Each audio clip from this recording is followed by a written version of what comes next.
God bless football, Billy Gill. God bless football, Stugotz. Thank you. A special Wednesday edition of God bless football. This is big. It must mean a big guest is coming through. Is that what it means? I don't know. I mean, well, you do know. It's that or breaking news. I do know. You're right. Yeah, of course I know. We're coming off of Monday Night Football, the rare could have been in first place, now you're in third place kind of game. Yeah, but I feel like I'm in second place. Ooh. Because they got Devontae Adams. All right. Yeah, we're back. I mean, you don't feel like that? I don't know. All right.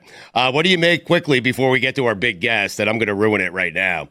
It's Spags. Wow. Yeah. Yeah. Spags rolled through the studios here at Meadowlark Media. He was a delight. Do you now believe that I have an actual friendship with Spags, or are you still questioning it? No, I'm not questioning it. It was a delight to have Spags in studio. We don't have many in-studio guests on this show. No. He was a delight. We had him on. Everyone loved him in the office. Yes. Taylor threw out his credentials at him at one point. He said, I used to play football in North Carolina, not to brag. To which Spags just kind of looked at him and was like, what's wrong with you? Fun little day when Spags came to the office. When you say he looked at him and said, what's the matter with you? He looked at him and saw that he was 5'8". There's no way he played football. Well, okay, here's the thing. Right.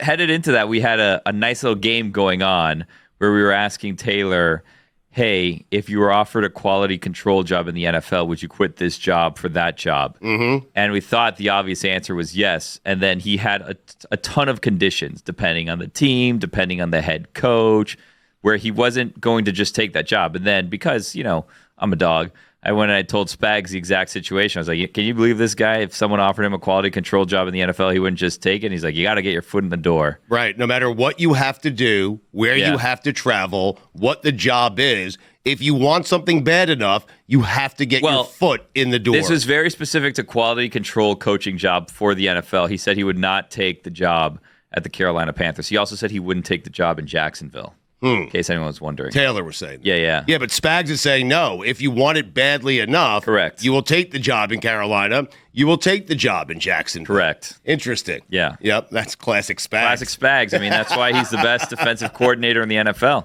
Quickly, before we get to Spags, are you surprised that the Steelers, who are coming off a victory here, reports are that Justin Fields is going to be benched. Russell Wilson is back, trying to play his way back into the Hall of Fame, Billy. I'm not surprised. I don't think Justin Fields has looked great the past couple of weeks. There's more upside with Russell Wilson. I think there's more of a, what do we got to lose here, Yeah. We got two quarterbacks. This one's okay. Let's see what we got with the other one. I think you have to give Russell Wilson, you have to give him a try. Yeah. See, because the Steelers, I think they're 4-2 now, but the Steelers, there is an upside to Russell Wilson that you simply don't have with Justin Fields. Justin Fields, he's been around long enough. You know exactly what he is. Russell Wilson, you still have questions as to whether or not he can return to the Super Bowl winning championship quarterback that he once was. Well, he also won the job coming out of camp. He was named the starter, and then because of an injury, he didn't start. So, yes. I mean, he won the job. They had made the decision previously. He's going to be our starter, and Justin Fields did not do enough, apparently, to keep the job now that Russell's healthy again. Right, winning 4 out of 6 is not enough. Yeah, well. Not for Tomlin. He wants to win all 6. I mean, has he looked great to you? Justin Fields? Yeah. No, I would go Russell Wilson. Okay. Yeah, no, but I love Russell Wilson, like just following kind of the career line, like his career path here. First 3 years, 4 years, first ballot Hall of Famer. Yeah. Last few years, played his way out of the Hall of Fame.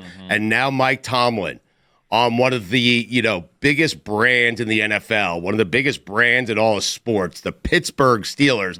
Tomlin is giving him an opportunity to play his way back into the Hall of Fame and perhaps be a first ballot Hall of Famer. Wow. How about that? What would he have? One more Super Bowl. Hold on. We have to get to Spags, but before we do, now you have me curious. Oh, I piqued your curiosity. Yes. What would he have to do in Pittsburgh to now make his way not only back into the Hall of Fame, as you put it, but a first ballot Hall of Famer? So if he wins one Super Bowl with the Steelers, he gets back into the Hall of Fame. If he wins 2, he's a first ballot Hall of Famer. How about that? So he's not a first ballot Hall of Famer. He is not a first ballot. Not now. You think Russell Wilson's a first ballot Hall of Famer? No, I'm saying he will never be a first ballot Hall of Famer. He's not winning 2 Super Bowls in Pittsburgh. You never know. I know. Do you? Yeah. What if he wins 1? First ballot or just Hall of Fame? 2 Super Bowls is twice as much as 1. It's Eli Manning, though. And we've had a lot of people say Eli's not a first ballot Hall of Famer. Yeah. Some people have said he's not a Hall of Famer at all. I'm trying to remember who said that, but I have no idea. Yeah. Yeah, I think it was Fuentes. I think Sims said it too, right? Yeah, Sims. No, Sims said not a first ballot guy. It was Fuentes who said, yeah, it was. It was Fuentes. All right. It was not. It was somebody, though. All right, let's get to Spags. He smelled very good. Did you notice that? I did not notice that. Really? No. That's because he was sitting next to me, and I kind of counter. You just got a little sniff? He smelled good. That's weird. Yes. I mean, he did. You didn't notice it? No. He had cologne on. I think maybe I was stuffed up. Well, and of course, I was in the room, and I smelled bad. Well, Yeah. Let's get to Spags. Billy, this is very exciting. Spags. Spags is here, 4-time Super Bowl champion. He is in town. He is strolled into town, 5-0 on a bye week. The Kansas City Chiefs. Spags, I've been saying on the show, and Billy's been laughing at me, that you should be the MVP of the NFL. Nah, I don't know about that. A lot of people are saying That's Spags. going a little too far. It's called really good players and good assistant coaches. That's what that is.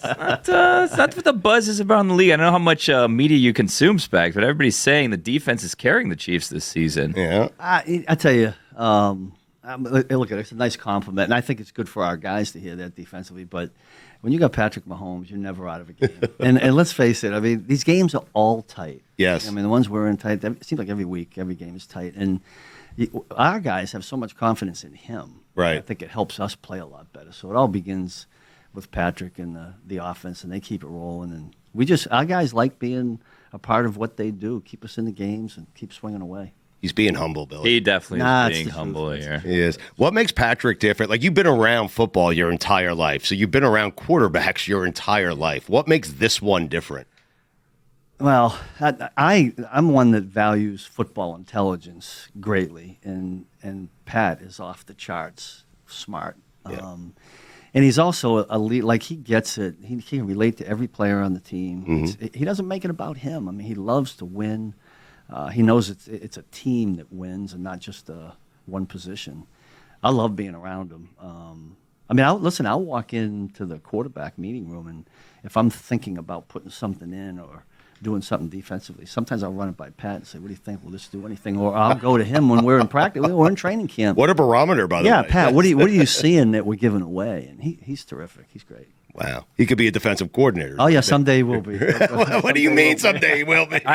He'll do whatever he wants. I don't think he's going to want to be a defensive coordinator. I think he's going to be fine when he retires. He will be too. I think Spags is doing just fine as a DC. You Yeah. know? I take all the help I can get, man. I use any resource possible. The defense has been fantastic. Chris Jones is such an amazing. I've never seen maybe Reggie White. Is that a fair comparison? Yeah, listen, Reggie was big time, but Chris, listen, he changes things for us defensively. Like, people have to do things differently when he's on the field, and then we can counteract with that, which is kind of a good thing. And he faces a lot of double teams. We go through that every game. Right. People slide into him and take him away, but he finds a way to make a big play at the right moment, and you need that in this league. Like I say, these games are all tight. Our games are always tight, and having him at the end of the game is helpful. When is the perfect time? You were very happy when we were exchanging texts last week that you had arrived at the bye week because you get some time with the wife and get some time to come down here. What is the perfect time for a bye week? I don't know if there's a perfect time. I mean, it's always good. 5-0 feels like a good time. Coming off of any win is a good week. Yeah. I tell you, it was kind of unique this year that we had the bye week coming off a Monday night, which is kind of good because when you play on a Monday night, it's a tight squeeze Yes. to play on Sunday again. So that was good, and it's always good to win. But listen, ideally, you say right in the middle of the season. But the way I look at it is, I mean, we went to training camp like July 16th, so this might be halfway between whatever stretch we're going to have. So we just got to get refreshed and get ready to roll, and then it'll be a 12-week grind, and hopefully longer. Me and Billy went to the season opener at Kansas City. Yeah. My first time there, Billy's first time there. We had some barbecue.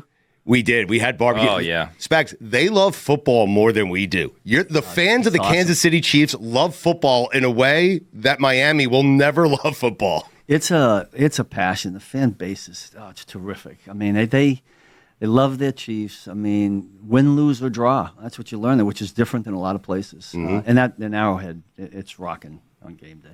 How do you coach against, I guess, complacency, right? Like you're going for a three-peat. Obviously, that's a motivating factor. There's never been a three-peat in the NFL, but it's easy to kind of get complacent, I guess, right? When you've been successful for so long, right? Mm-hmm. And then we see last year, you guys earlier in the season, people were saying, "Hey, something might be a little bit off in Kansas City," right? And then you go on a run in the That playoffs. Was me, by the way. That was the one who said it. No, you end up winning the Super Bowl, Yeah, right? yeah. So how do you coach against just, I guess, guys getting bored with the success, if that's even a thing? Yeah, listen, in anything, and this is quite a challenge. We don't even talk about 3P. We're game to game. I mean, that's just how you have to do it. But no one has ever uttered those words. Yeah, after it's not the Super Bowl. You guys were screaming three-peat. So I think they're smart enough not to in the moment. Right. But it all begins at the top. Like, listen, Andy is a rock.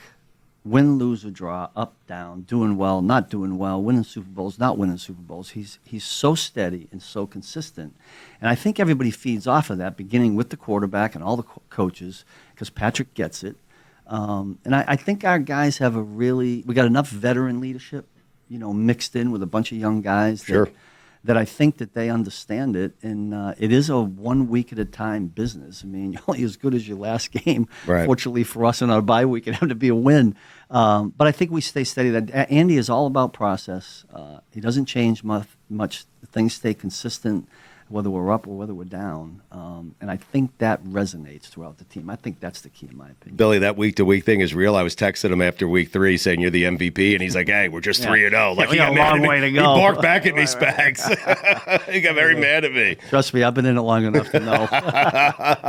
Spags, we have a guy here named Taylor who you met just before we were recording. The Carolina kid, Yeah, and he has gone around the office quite often and just uttered to himself, "No one draws up a blitz like Spags." Just will say, no, we're talking about anything else. Like, no one draws up a blitz. I didn't teach Taylor well enough, because what I say is no one dials up a blitz. Yeah, better than Spags. No one does. So how do you know? I guess for the fans of yours like Taylor, how do you know the perfect time to dial up the blitz? I don't know. I don't know if anybody knows it. Listen, it's just by feel, right? Well, Spags? the perfect blitz is when the guys that you call it into execute it the right way. Right. I mean, listen, there are a number of times when we call them and it doesn't come out exactly like we want, or they pick it up.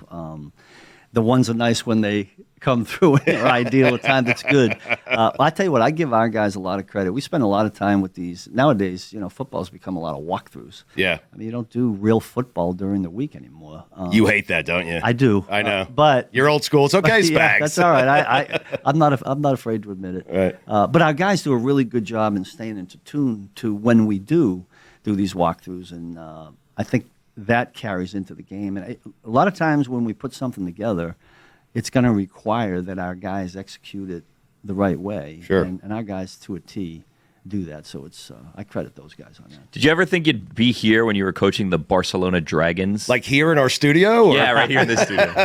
No, Billy, what a great memory to bring back. I'll tell you what, that NFL Europe was one of the more fun experience I had as a coach. So I was in Barcelona for the 1 year in Right.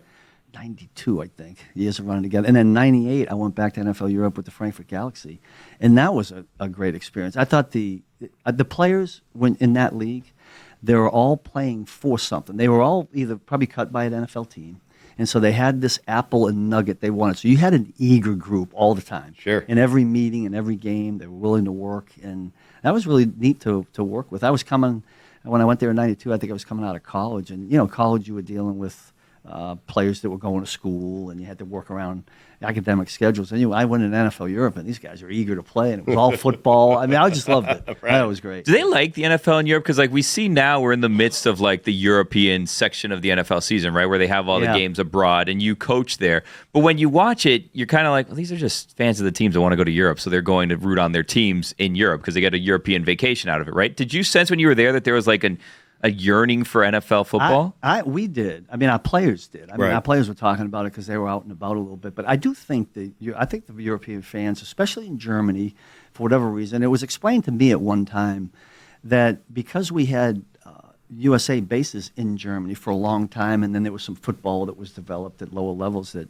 it became a little bit more popular there, and that's probably true. But in the experiences that I've had in the international games, I think the fans have been terrific. And I'd have to check, but I think most of them are European fans Yeah. going to the game. You guys played in Frankfurt last. We did. Dolphins. I had to explain to. It's a homecoming for Spags. Yeah. I was in that same stadium. But I had to explain to the players when we played in that game a year ago that when you hear whistling, right, that doesn't mean that they're happy. That means that's bad. Like you boo here. Wow, so we had to I like educate that. the guy. Right. I told them. So wait, they whistle when they're upset. They whistle. This is Some what of them do. This is what I remember when I think it might be a soccer thing, but I was back there in '92 and '98. I remember somebody saying to me, "Now, Steve, when the fans start whistling, don't think they'll like what you're doing. That means they're upset." So that was my little mini education about European fans. When did you know you wanted to be a football coach? Like, when did you realize that? Yeah, and I know it was back like in the 8th grade. I had a friend of mine that went to a basketball camp at Springfield College. Springfield College, Yes, in of Western course. Mass. Yep. Was a big phys ed school. Right. It was like one of the #1 phys ed schools in the country at the time. And he had come back ranting and raving about this. Billy's school. laughing that there was a big phys ed I was just school laughing. out Our there. school's Yeah, great right. at PE. Yeah. Well, at that Not time, exactly what you brag about. it was big, but it was big then. Like this is back in Yes, this is yes. mid '70s. He's a youngster, Spags. Yeah, he so, doesn't. you're right. Really understand that. That was a big thing. But he It came was, back. gym was a big thing. Phys ed was a big That's thing. right. Yes. That was you. If you were going to go be phys ed teacher, that was a big thing. Yes. So anyway, he kind of lit it up in my mind. I said, "Yeah, I want to do that." And then I just had this vision of going to Springfield College, becoming a phys ed teacher, coming back and teaching at my high school, and doing what because my high school coach I loved, and I wanted to do that. And along the way, when So I you got failed. there, no, I failed at that. Yeah, you failed. Like Greg Popovich. I didn't make it Popovich- back to Grafton High School. Greg You had too Popovich- much success. Pop tells a story that he always dreamed of being a Division III basketball coach. We're like, okay, Greg Popovich, Right. you're an Messed that NBA up. champion. Go Like, do you it know, then. Exactly right. There is something. I'm guessing though. There is something cathartic. Like the thought of Spags going back to coach at a high school level probably gets him excited, right? Like there's no pressure. You just go coach. Go coach. Yes. Kids are eager.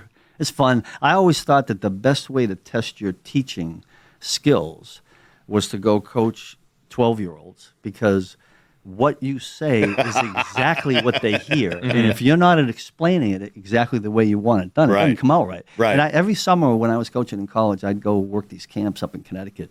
And I'd always work. You could work with the high school kids or you could work with the young ones. I always worked with the young ones because I thought it challenged me to say things exactly the way I meant them. Like Sure. when you're dealing with these pro players, you only got to say half of it. They understand what you're trying Right, to say. right. But when you're talking to young kids, So it tests your communication skills. yeah, it does. Yes. It really does. That's interesting. What do you think you'd be doing? Would you still be a gym teacher if you weren't coaching? If you weren't the D coordinator for the Chiefs? I'm gonna tell you what. I'm looking at in your studio here. And I'm looking at that hockey. You got some hockey highlights on there. Yeah. I loved hockey. Really? I was a huge Bobby Orr fan growing up in. You're in hockey Central town Mass. now, Loved Spags. it. I know. I loved the Boston Bruins growing up. Big Bag Bruins back in the early '70s, and I would have loved to have coached hockey. Here's the thing about coaching hockey. This is the way I felt. Like when I'm coaching these guys, the only thing I can really do, and my shoulder's gone now, is throw ball drills, right? To be involved in the game. When you're a hockey coach, you can go out there and skate with them. Yep. You can pass. You can shoot on the goalie. Like you could be a kid forever. Yes. And so I always thought coaching hockey would be pretty cool. That'd be more fun because you play hockey every day. Yeah, exactly. I think you'd be playing. You'd be like one of the players. The whole Wait, time. so as a fan of you're from the Boston area, so as a fan, I'm assuming of all the Boston teams, is it driving you crazy to watch the Yankees going into the ALCS right now? Actually, being in New York the Right. last couple of years, Yes. listen. I'm an odd Boston Red Sox fan because if Okay. the Red Sox are not in, I do root for the Yankees. I like the Yankees. Well, Spags, be careful. I know, but that's all right. Right. Listen, they're in it now, and I love watching them play. Listen, I wasn't happy that they beat the Royals. I was really pulling for the Right. Royals. That's a great group over there. Matt, the manager, is terrific. And we were really for the city. It was great for the city to have Yes. those games there. I would have liked for that to continue. But listen, I appreciate good baseball and playoff baseball, and the Yankees are playing really good now. So I'll continue to watch it just because I enjoy the game. I could see Spags as a hockey coach. Actually. Yeah, I kind of do too. I'm sorry. Banging on the boards. hockey right? coach. Wait, so you hate the Panthers, right, Spags? You have to. I'm not a hater of anybody. They did just beat the Bruins the other day, didn't they? I know, yeah. And the whole playoff thing last year. That's right. That was a tough one. That's all right. I think of this Connor McDavid. Yeah, From the Edmonton Oilers. Yeah, We think the that he's Oilers. over. I they're think basically saying saying he's like the Michael Jordan of hockey. Spags I is remember gonna him agree in the with that. playoffs Yes. last year. Yeah, he stands out. Because he was playing down. Did they play? They played here, right? Yeah. Yeah, because I have a nephew that's a big Panthers fan, but I was in awe of the way that guy played. Yeah. Yeah, he's terrific. Were you excited when Tatum finally got his championship? I was excited for the Celtics. Don't tell me you like the Knicks too. You can't do that, Spags. I don't. I really didn't get. When I was in New York, I didn't get to too many Knicks games. Maybe one, but I grew up a Celtics fan, so it was, Dave Cowens, Larry Bird, all of them. I thought it was good to see them win that.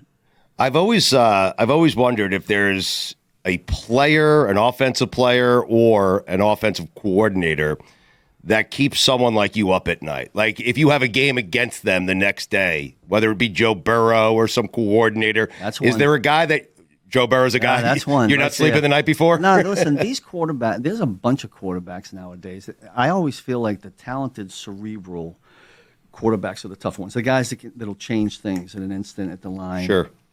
Are the guys that are scariest. And Joe's obviously one of them. Our guy we go against every day is at the top of the heap there. But, yeah, the challenge of going, the game within the game of Mike linebacker, through the defensive coordinator and the quarterback through the offensive coordinator is a neat game to be involved with, play in and play out. And I enjoy that part of it. So when we're facing a team that has a real cerebral quarterback, to me that's the biggest challenge. But it does keep you up at night because you know that they can get you. These guys that work the cadence and change the calls and get you to show what you're doing and then get into something good, they're tough. Which do you think would be an easier transition to make? And this might be a dumb question, but you said Patrick would be a great defensive coordinator because he's so great at reading defenses. Yeah. How do you think you'd do as an offensive coordinator? I started out on offense. Wait, is Patrick his quarterback? Yeah, exactly. Okay, all right. It all depends on who the quarterback is. Okay, how about this? How about this situation? Patrick becomes a defensive coordinator, and you have to scheme the offense against Patrick. His defense? Yeah. I don't know if I'd want to do that against him.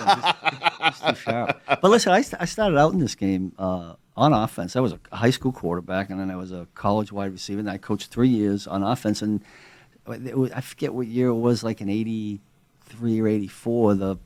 I was at Lafayette College in Pennsylvania. Of course. Great head coach, Bill Russo. We had lost our D-line coach, and he said, I'd like you to go over and coach the D-line. And I was fired up. I got to coach these big guys. It was great. For 3 years, I had this young group of defensive linemen at Lafayette College, and then from there, I just stayed on defense for the rest of the time. I guess it was a pretty good move. Were you? Although coaching those quarterbacks gets it worked pretty out for cool you. too. Yeah, if you get the right one. Everything's worked out well for you. I guess, yeah. I think. I know you had a stint as a head coach, and I think we discussed this the first time we had you on. That is something, I'm not trying to create any sort of rift here. I know you love Andy and you love your job. And in fact, I told you I would stay in that job for the remainder of time because you have that quarterback. Yeah. But is head coaching something you would like to try again? Listen, I get asked this question a lot. Sure, have to be the right situation because I'm in a great situation. Yes, I think in this profession, young coaches in this profession, they jump at the first thing. I certainly did that when I had my first chance, and I think the next time you kind of, if you're sitting in a really good situation, you consider it a little bit differently. But listen, that eagerness is there. And we'll see what happens. Well, you also are in a situation where maybe if you sit long enough, then this situation becomes available, Yeah, I like working for Andy. He's a good man. So we have Andy leaving this quarterback. I don't think Andy's leaving this quarterback. No, right. If you were Andy, would you? No, I would not leave this. No, well, I blasted Andy when he benched Alex Smith for Patrick Mahomes. Okay. That take hasn't aged well. No, it hasn't. Did you burn that tape? No, Dan plays it back just about every single day. He's tried. Yeah, okay. So he can throw it in my face. Were you laughing like the first 2 weeks of the season when people were saying Kelce, he's done, he's not focused? And I warned Travis that stuff was coming. Were you worried about that? Were you laughing at that? I'm going to be honest with you. I don't hear it. I don't feel like I don't feel that. I'm not. Listen, I'm not flipping through the phone trying to figure all that stuff out. So I wasn't aware of it. Every once in a while you might hear something, but we don't worry about Travis. Right. I mean, yeah. Listen, Travis is there's some guys in all of these professional sports that when you're going to need them the most, they're going to show up. Yes. And that's Travis. And he's there. Yeah. That lateral play though, is that something that's worked on every single day? I think I don't normally see He does it. He's always looking. He plays around Yes. with it in practice. And Yes. You'll see him do it all the time. It's not like it hasn't been rehearsed before. Right. And I don't think it shocks his teammates when he's looking to do that. But the thing about that is you have to have extreme self-confidence, and that's what Travis has to do something like that. And fortunately for us, it worked. Well, you also have to be Travis Kelce, right? Like Xavier Worthy does that first year. You're like, let's hold on to that ball a little bit. Yeah, you might want to be careful. You got to win a little bit first. Yeah. What does a bye week look like for you? Because I imagine that as a coach, you don't have a ton of free time, right? So like when you have a week off, are you like fighting yourself to not get back to work, or are you able to just disconnect completely? No, what are we today? Friday. So Wednesday to Friday. What'll happen now is by the time I wake up tomorrow, it'll be okay. 49ers mode. Yeah, okay. Yeah, into next week. Well, and I was watching them last night. Of course you were. I couldn't help but watch and think, and looking for certain things. But I tried to stay away from writing anything down while I was having dinner over at. I think we were over at Smith and Walensky's. And I got to be careful. I can't do it. I'm trying to spend time with my wife. Wait, so you're at dinner, Smith and Walensky's with your wife. You're watching the game, and you're thinking about pulling out a pen and a pad and taking notes. I had to be careful, and it was great. They were great over there, those two guys, because the Royals were playing the Yankees, and I wanted to watch both, so I had one TV with the San Francisco game, and one TV with the baseball game. I was in heaven. Your wife was my wife. No, she was great. She's great. Thank God I got a good wife. Good wife, happy life. Yeah, Spags. exactly. Oh man, it's so great. Your relationship with Andy Reid, what makes that? He's such a great. It's funny how it flipped in Philadelphia. He couldn't win the big game, and now he's the guy who all he does is win big games. Yeah. I'm more interested in your relationship with him because he seems, and he's been on with me and Billy and Mike Golick a bunch of times on this show, but he just seems like such a fundamentally decent person. To the core. Yeah. One of the best people, the highest character people you're ever going to meet. And he's just, again, I go back to how consistent, how rock solid he is. I mean, listen, Andy's been through some rough times like we all have. And yet he's always steady. He's always the same guy. Right. I think that attribute is huge in a person. I mean, nobody likes to be around moody people or you don't know what you're getting. And with Andy, he's just so steady. And I think people rely on him for a lot of things around the building, outside the building. I mean, you can't even imagine how many people in the business, outside the business, that call Andy for advice. You know, what do you think? And when I left and went to the Giants and I was in St. Louis, I was always calling Andy on the phone and say, "What are you going to do about this?" And because he's that kind of guy, he's always there to pick up. Always. Yeah. Is that common with other coaches? In a lot of ways, yes, but Andy's unique in that he's been doing it for so long, and he's just got this unique way about him in terms of never being rattled and seeing things. You know, he can sit back and see big picture better than anybody I know. Do you have a team that gives you more trouble than others? The Bengals, I think. The Bengals have been tough. Yeah, that's a good football team. I mean, they're all tough. Listen, everybody plays us tough. I mean, you get everyone's best shot. I think so. Yes. And to the other team's credit, and it's a challenge for us. Our guys to this point have done a good job with it. But we got a long way to go. It's this season. You know, there's going to be ups and downs in every season. We've been fortunate in the 5 games we've played, but when it does get rough, we got to get rougher. You know, and step up. We'll see what happens. The last 2 years, I've questioned whether or not your team is going to win the Super Bowl, and you have won the Super Bowl both those years. Would you like me to start doing that again? I mean, if whatever you did the last 2 years, do the same. I said something's off in Kansas City. They're not right. They're the team I would want to face in the playoffs. I said that before the playoffs last year, and then you guys went on an historic run because Patrick woke up one day and told his wife, "Hey, I feel like winning a Super Bowl." I mean, it's ridiculous that he can do that. Yeah, let's keep. I want you to stay consistent, Stu. Guys, don't change. Okay, all right. The Chiefs. There's something off. There you go. There's something off in Kansas City. Quickly, and we appreciate the time. What was the order at Smith and Walensky's last night? What do we have? They have a great burger there. I think we got a. You want burger, huh? Yeah, we did because it's good. I don't usually get a burger, but they have. You're in Kansas City. I know. I know, but I stay away from that. I get the high cholesterol. I got all kinds of issues I got to deal with. He's in great shape, Billy. Is he not? Look at him. Stay away from it. But it was great. William, the bartender, is a good friend of ours. He's great. Yeah. And we walk right over this. Listen, this area is terrific. We love coming down. Yeah. We'll be here at some point. You know. when we get done with when my wife makes Like the rest of us, you're retired now. Yeah, exactly. Maybe it gets too cold in Kansas City. Come coach down here. Yeah, we'll be all right. Kansas City's like 70 degrees right now. It's beautiful. Yeah, but Actually, the it's winters are beautiful. brutal. Yeah. Yeah. You don't want to be there in the winter. Yeah. It's like negative 30 in your first playoff game last year. I'll tell you what, that was tough. Yeah. And I had been in that championship game we played with the Giants against the Green Bay. In Green Bay was cold. Yeah. But that Was that the one where Coughlin lost his mind? Yeah. Well, he was really red. The kicker, Remember? the His face kicker was going to fall off. That was a great day, but it was cold. How do you That stay game- warm on the sideline? Because the players, once they go out there, the adrenaline's They're moving rushing. a little bit, yeah. They can stay warm. Now we got the heaters over there. I mean, now they do a good job with stuff on the sideline, but bundle up, man. I was cold. I don't normally wear a stocking hat. I had Yeah. to wear one for that game because those ears get. Tua said it's the coldest weather he's ever like.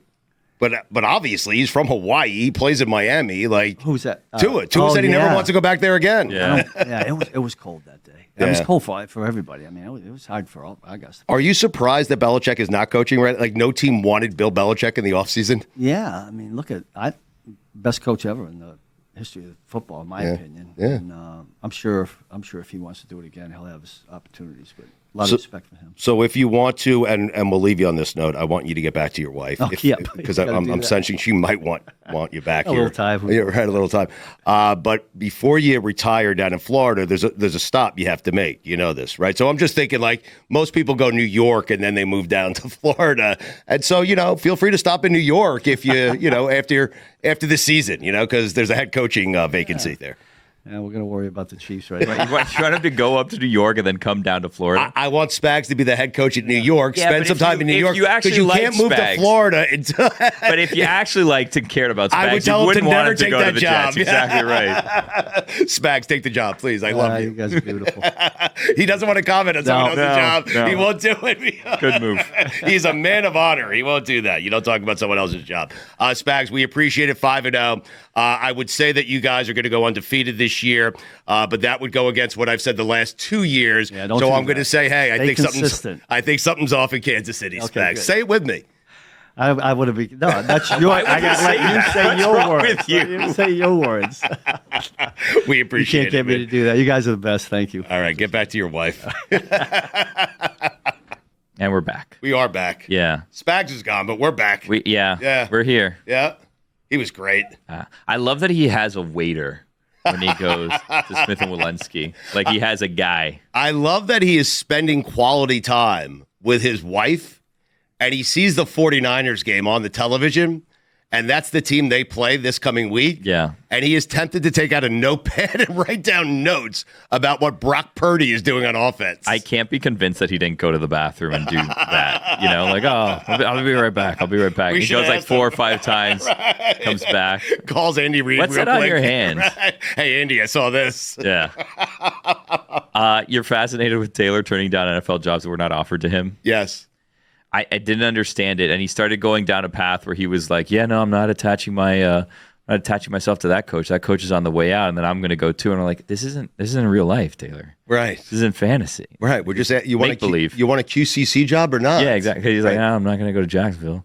Doug Peterson's on the way out." He actually. That doesn't mean you get fired if you're the QCC. Well, you probably. Yeah, but maybe you're good at being the quality control coach, and Doug Peterson's not good at being a coach. He told Spags, he goes, "Doug Peterson on the way out." Spags would never hire Taylor. Spags just kind of was like, "Okay, what's wrong with you?"